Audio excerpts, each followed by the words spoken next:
The Gospel of John, 13:1 through 38. It was just before the Passover festival. Jesus knew that the hour had come for him to leave this world and go to the Father. Having loved his own who were in the world, he loved them to the end. The evening meal was in progress, and the devil had already prompted Judas, the son of Simon Iscariot, to betray Jesus. Jesus knew that the Father had put all things under his power, and that he had come from God and was returning to God. So he got up from the meal, took off his outer clothing, and wrapped a towel around his waist. After that, he poured water into a basin and began to wash his disciples' feet, drying them with the towel that was wrapped around him. He came to Simon Peter, who said to him, "Lord, are you going to wash my feet?" Jesus replied, "You do not realize now what I am doing, but later you will understand." "No," Peter said, "you shall never wash my feet." Jesus answered, "Unless I wash you, you have no part with me." "Then, Lord," Simon Peter replied, "not just my feet, but my hands and my head as well." Jesus answered, "Those who have had a bath need only to wash their feet. Their whole body is clean, and you are clean, though not every one of you." For he knew who was going to betray him, and that was why he said not everyone was clean. When he had finished washing their feet, he put on his clothes and returned to his place. "Do you understand what I have done for you?" he asked them. "You call me teacher and Lord, and rightly so, for that is what I am. Now that I, your Lord and teacher, have washed your feet, you also should wash one another's feet. I have set you an example that you should do as I have done for you. Very truly I tell you, no servant is greater than his master, nor is his messenger greater than the one who sent him. Now that you know these things, you will be blessed if you do them."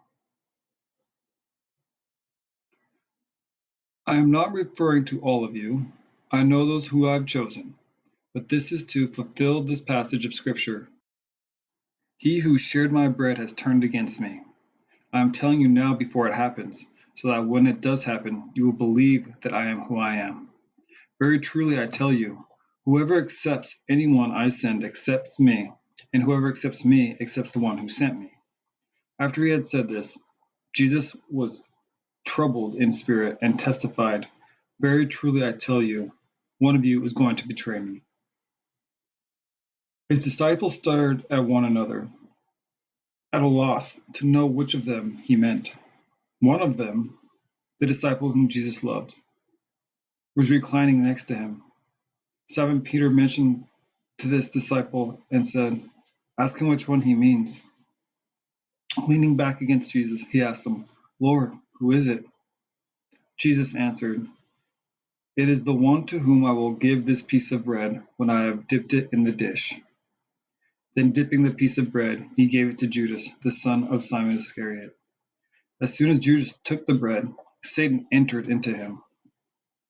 So Jesus told him, "What you are about to do quickly." But no one at the meal understood why Jesus said this to him.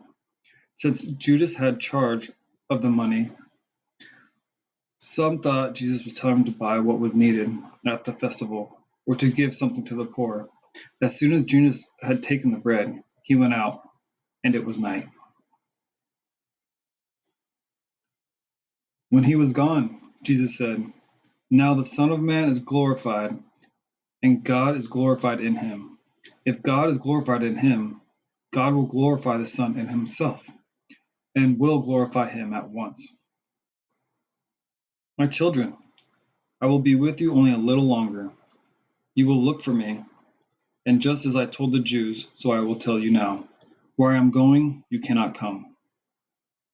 A new command I give you, love one another, as I have loved you. So you must love one another. By this everyone will know that you are my disciples, if you love one another." Simon Peter asked, "Lord, where are you going?"